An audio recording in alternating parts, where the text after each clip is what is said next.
প্রিয় দর্শক, banking diploma চ্যানেলে আপনাদের অভিনন্দন। প্রিয় দর্শক, আমি উপস্থাপন করব মুনাফা ও সুদের মধ্যে পার্থক্য সম্পর্কে। অনেকে মনে করেন যে মুনাফা ও সুদ একই, কিন্তু মুনাফা ও সুদ এক নয়। এদের মধ্যে দুয়ের মধ্যে অনেক পার্থক্য রয়েছে। পার্থক্যগুলো হলো: নাম্বার 1, মুনাফা হালাল আর সুদ হারাম। নাম্বার 2, ঋণের শর্ত অনুযায়ী মূলধনের অতিরিক্ত আদায় করা সুদ, আর পণ্যের ক্রয়মূল্য থেকে বিক্রয় মূল্য বেশি হলে তা মুনাফা। নাম্বার 3, প্রচলিত ব্যাংক অর্থ ঋণ দিয়ে সুদ আদায় করে, আর ইসলামী ব্যাংক কেনাবেচা, ভাড়া, অংশীদারি ইত্যাদি চুক্তি ও ব্যবসা পদ্ধতির ভিতরে বিনিয়োগ করে মুনাফা অর্জন করে।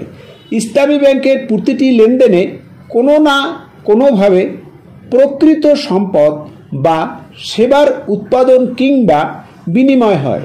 এরূপ বাস্তব অর্থনৈতিক কর্মকাণ্ডের মাধ্যমে মুনাফা অর্জিত হয়। কিন্তু প্রচলিত ব্যাংকের অর্থায়ন পদ্ধতিতে প্রত্যক্ষভাবে সম্পদের সাথে সম্পর্ক থাকে না। সুদের ক্ষেত্রে মুদ্রার বিনিময়ে একই জাতীয় মুদ্রার লেনদেন হয়। পক্ষান্তরে পণ্য ক্রয় বিক্রয়ে নগদ অর্থকে প্রথমে পণ্যে রূপান্তর করা হয়, এরপর পণ্যকে আবার নগদ অর্থে রূপান্তর করা হয়। নাম্বার 5, সুদের সম্পর্ক ঋণ ও সময়ের সাথে। মুনাফার সম্পর্ক ব্যবসা কিংবা কেনাবেচার সাথে, আর কেনাবেচার সম্পর্ক পণ্যের সাথে। নাম্বার 6, সময় বাড়িয়ে দিয়ে ঋণের উপর একাধিকবার সুদ নেওয়া যায়, কিন্তু কেনাবেচার পণ্যের উপর একবারই মুনাফা আরোপ করা হয়। নাম্বার 7, সুদের ক্ষেত্রে মূলধন দাতাকে কোনো ঝুঁকি বহন করতে হয় না, কিন্তু কেনাবেচা বা ব্যবসায়ের ক্ষেত্রে মূলধন দাতাকে ঝুঁকি বহন করতে হয়। প্রিয় দর্শক, আমরা এতক্ষণ শুনছিলাম মুনাফা ও সুদের মধ্যে পার্থক্যগুলো। মুনাফাকে কোরআনে হালাল করেছে আর সুদকে করেছে হারাম।